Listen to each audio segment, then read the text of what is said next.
Cześć, Bartek Urban. Zapraszam do testu Forda S-Maxa.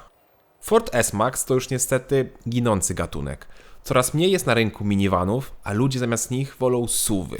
A szkoda, bo moim zdaniem taki minivan, co to wygląda jak takie duże, powiększone kombi, jest naprawdę fajnym rozwiązaniem i może się podobać. No bo zobaczcie na S-Maxa, to auto jest ładne. No dobra, może nie na tej feldze i na tym kole, bo tutaj ewidentnie ET jest złe, a koła strasznie giną we wnękach, ale jakby dać lepszą felgę, to byłoby super. Przy okazji zmieńmy lokalizację nagrania, bo od tych kolorowych listków aż kamera nie wyrabia. Od razu lepiej. S-Max to bardzo ładnie narysowane auto. Można by nawet powiedzieć, że wygląda tak jakby sportowo. Oczywiście bryła nie pozwala na wiele szaleństw, ale wydaje mi się, że Ford wycisnął co się da z tego projektu. Wycisnął nawet za dużo, bo udało mu się też zrobić atrapy wylotów powietrza po bokach. To chyba takie nawiązanie do pierwszej generacji S-Maxa, bo tam z boku auto miało wręcz takie duże skrzela. Ale już na przykład z tyłu nie ma atrap wydechów, tylko mamy dwie prawdziwe końcówki wydechów po obu stronach. I dodatkowo, jak widzicie, pod spodem widać też baterię od układu hybrydowego. Tak, S-Max wreszcie jest hybrydowy. Mówię wreszcie, bo ta generacja jest na rynku już od 7 lat, czyli od 2014 roku i coś czuję, że zostało jej jeszcze max rok, no może 2. Czyli tak naprawdę odmiana hybrydowa została pokazana pod sam koniec jej produkcji. Ciekawe. Swoją drogą, jeszcze wracając do przemijającej mody minivanów na rzecz SUV-ów, ciekawe, co Ford miał na myśli w haśle reklamowym S-Maxa, które brzmi więcej niż SUV. Czyli że co? Że S-Max jest lepszą wersją SUV-a? Czy że jest SUV-em, ale lepszym? Czy może to nawiązanie do Familiady i klasyka więcej niż jedno zwierzę to? Dobra, koniec off-topiku. Skoro ten S-Max to hybryda, to pora sprawdzić bagażnik, jak bardzo zmniejszył się poprzez obecność baterii i osprzętu. No i tutaj duże zdziwienie. Przez to, że część instalacji jest pod autem, to właśnie bagażnik wciąż ma taką samą pojemność jak w odmianie bez hybrydy. Czyli kufer ma albo 285, albo brak danych, albo 965, albo 2020 litrów.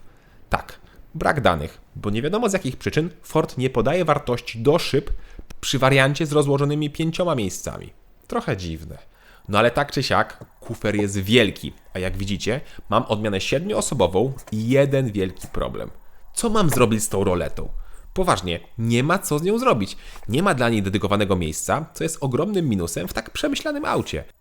Jadę na imprezę sam, wracam autem pełnym ludzi i co? Mam tam zostawić roletę? Czy może mają trzymać ją rękami za oknem? W sumie to by mogło zabawnie wyglądać, niczym jakiś taki rycerski rydwan walczący za pomocą kopii. Dobra, poniosło mnie, ale naprawdę, brak miejsca na roletę to duża wada. Jak widzieliście też, S-Max ma fajny system składania siedzeń, które lecą jedno po drugim. No i po złożeniu mamy prawdziwą, płaską jaskinię do dyspozycji. W bagażniku znalazłem też jeden haczyk na zakupy, gniazdo pod zapalniczkę i mały schowek pod podłogą. Niestety auto nie ma koła zapasowego. Pora usiąść w trzecim rzędzie. Dostęp tam jest dość prosty, jednak miejsca są raczej typowo dla dzieci lub niewysokich dorosłych. Ja ze wzrostem 186 cm miałem głowę wbitą w dach i dodatkowo kolana miałem niemal na wysokości brody. Dobrze, że drugi rząd jest przesuwny, to dzięki temu miałem nieco więcej przestrzeni na nogi. Z tyłu są też miejsca na napoje, czy nawet zamykany schowek. W ogóle zobaczcie, jak szeroko otwierają się tylne drzwi, niemal pod kątem 90 stopni, co jest super łatwe przy wsadzaniu dzieciaków na tył.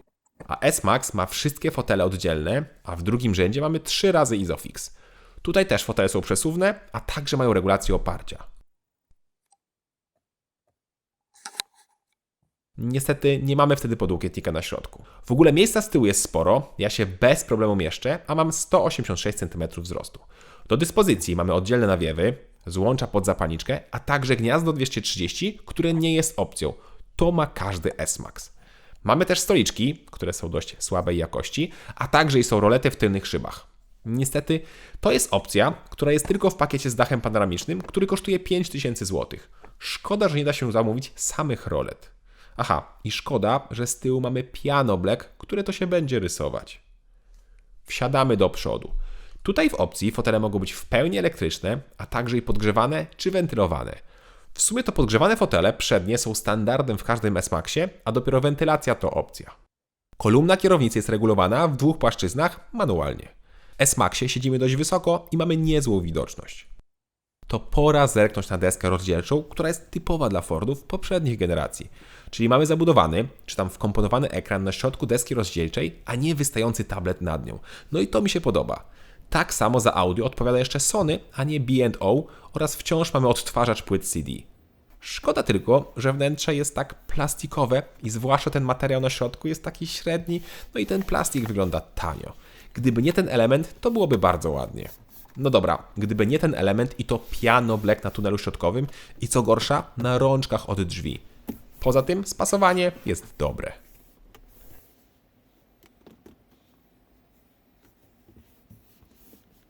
S-Max ma też jeszcze system multimedialny poprzedniej generacji, czyli Sync 3, który w moim odczuciu działa nieźle. Oczywiście nie ma tak ładnych grafik jak Sync 4, ale pod względem szybkości działania nie ma co narzekać.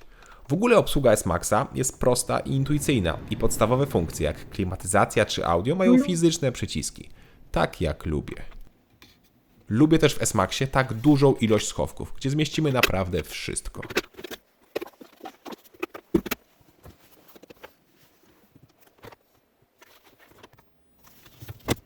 Jak widzicie, jest też małe lustereczko, żeby doglądać, co się dzieje na tyle naszego autobusu.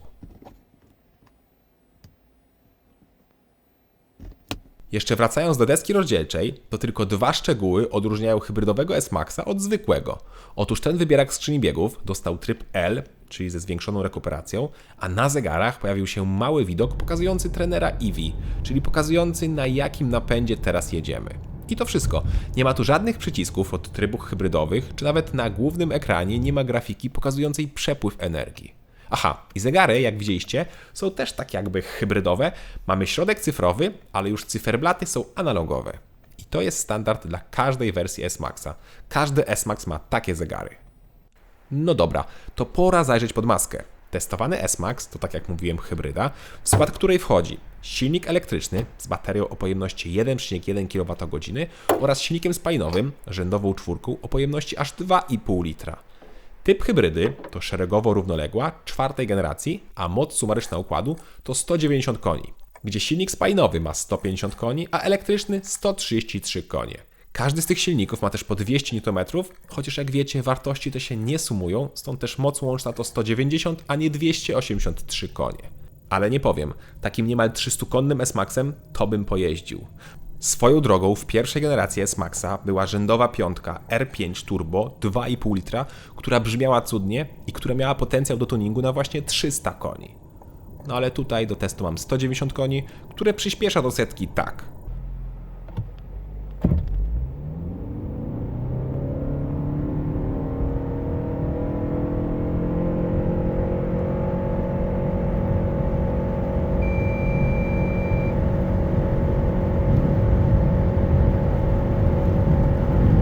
Katalogowo powinno być 9,8, a ja zrobiłem 9,6 sekundy.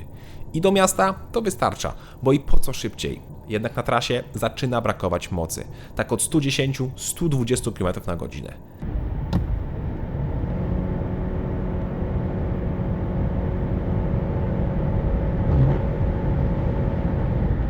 Na pusto jeszcze jako tako auto jedzie, tak już z kompletem pasażerów, czy nawet z czwórką dorosłych, już jest wolno.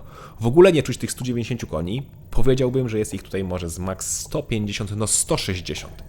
Testowana przeze mnie Kuga z tym samym zestawem silników była też już kiepska pod tym względem, ale wydawała mi się i tak szybsza niż S-Max. No cóż, wagę ciężko oszukać. S-Max jest ciężki i to nawet bardzo, bo waży 1947 kg, a Kuga była 200 kg lżejsza.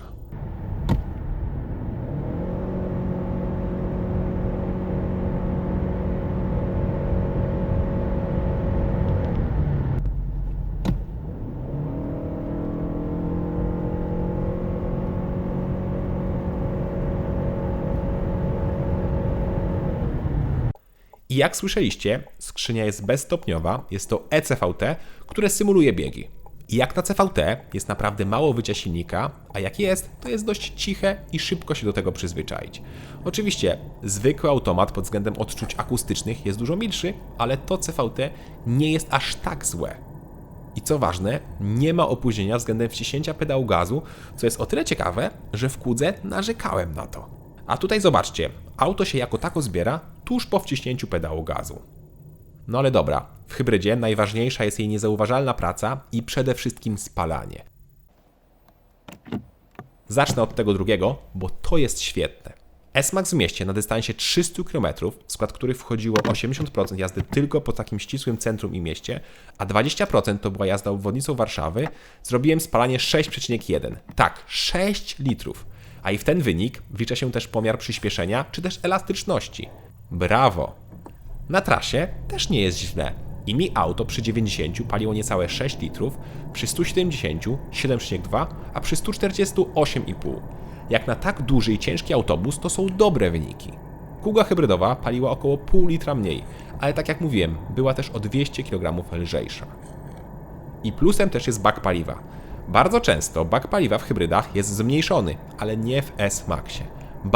Tutaj bak jest nawet większy i nie ma 63 lub 61 litrów, jak pozostałe wersje silnikowe, tylko mamy 65 litrów.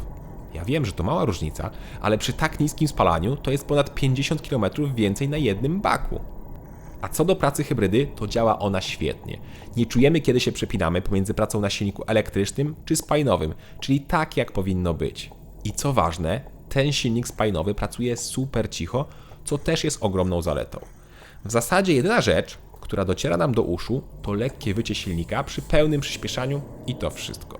Aha, i jeśli ten napęd hybrydowy, czyli 2,5 litra wolnossące plus elektryk, przypomina Wam ten z Toyoty, to być może macie rację.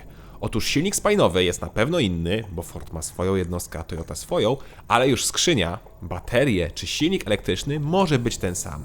Mówię może, bo niestety nie jestem w stanie w 100% potwierdzić tej informacji. Na pewno w przeszłości te dwie firmy, czyli Toyota i Ford, współpracowały ze sobą na płaszczyźnie hybryd, ale w 2013 roku zerwali współpracę. No cóż, skupmy się więc na S-Maxie, który jak przystało na prawdziwego Forda, prowadzi się jak Ford, czyli świetnie. Świetnie jak na minivana, bo oczywiście czuć dużą masę, ale naprawdę auto bardzo dobrze się prowadzi, precyzyjnie i jest dość sztywno, ale nie za sztywno. Chociaż ja miałem zawieszenie sportowe, które też jest elementem wyposażenia ST-Line i też jest nieco bardziej sztywny niż zwykłe. S-Max hybrydowy może ciągnąć przyczepę o masie 1750 lub 1560 kg, czyli o 250 lub 440 kg mniej niż diesel o tej samej mocy. Aha, i w S-Maxie zabrakło mi jednego. Opcjonalnego napędu 4x4, czyli tego, co ma na przykład Kuga i to ta z hybrydą. Tam możemy mieć albo przód napęd, albo właśnie 4x4, a w S-Maxie jest tylko napęd na przód. Troszkę szkoda. Pora na cennik. I tutaj od razu zastrzegam, że nie wiem, czy inne silniki poza hybrydowym są jeszcze dostępne, bo doszły mnie słuchy, że już ma zostać tylko hybryda. No ale cennik jest sprzed miesiąca, więc myślę, że jeszcze można zamawiać też inne silniki. A w podstawie mamy 2.0 turbo diesel 150 koni z manualem i napędem naprzód, który kosztuje 154 tysiące złotych. Dalej mamy tego samego diesla, ale o mocy 190 koni i już z automatem, który kosztuje 172 tysiące złotych z napędem naprzód lub 181 tysięcy złotych z napędem 4x4. Hybryda kosztuje tyle samo co ten diesel, czyli też 182 tysiące złotych i ta ma oczywiście napęd naprzód oraz automat. Dopłata do trzeciego rzędu siedzeń to 7300 zł. Jak widzicie też, obecnie są promocje, gdzie ceny są niższe około 15-16 tysięcy złotych. Mój egzemplarz to wersja ST-Line z dodatkami, które podniosły cenę końcową do około 215 tysięcy złotych. Ogromna szkoda, że SUV-y i crossovery zastępują na rynku minivany takie jak ten S-Max, bo moim zdaniem to znacznie lepsze i praktyczniejsze auta. Okej, może i mamy mniejszy prześwit, no ale kto tak naprawdę SUV-em czy tam crossoverem wjeżdża w teren? A SUV-y mają większe spalanie, droższe części eksploatacyjne jak na przykład opony i gorsze osiągi i prowadzenie. Pewnie kiedyś moda na SUV minie i ludzie powrócą do poszukiwania takich właśnie małych autobusów. A sam S-Max to bardzo dobre, rodzinne auto. Ładne, przestronne, bardzo dobrze jeżdżące i w odmianie hybrydowej bardzo oszczędne. No i mamy stosunkowo duży, wolno ssący silnik 2,5 litra, a nie kolejną uturbioną trzycylindrówkę o pojemności kartonu mleka, co też dla niektórych jest zaletą. Szkoda, że niestety S-Max jest wolny, nie mamy co zrobić z roletą w bagażniku, jak rozłożymy wszystkie 7 foteli, a także wnętrze wygląda dość plastikowo i smutno. Z drugiej strony wnętrze wydaje się takie dość dziecioodporne, czyli odporne na zarysowania, poza oczywiście piano black, bo to bym od razu zakleił. Pod względem mechanicznym zabrakło mi jedynie napędu 4x4 i wtedy byłby naprawdę super uniwersalny samochód. Aha, i jak chcecie 7-osobową wersję, to chyba lepiej wziąć Galaxy. Jest jednak nieco większy w trzecim rzędzie i ma większy bagażnik i kosztuje tylko kilka tysięcy złotych więcej. O ile jeszcze da się w ogóle zamówić Galaxy, bo słyszałem, że ten model już powoli wypada z obiegu.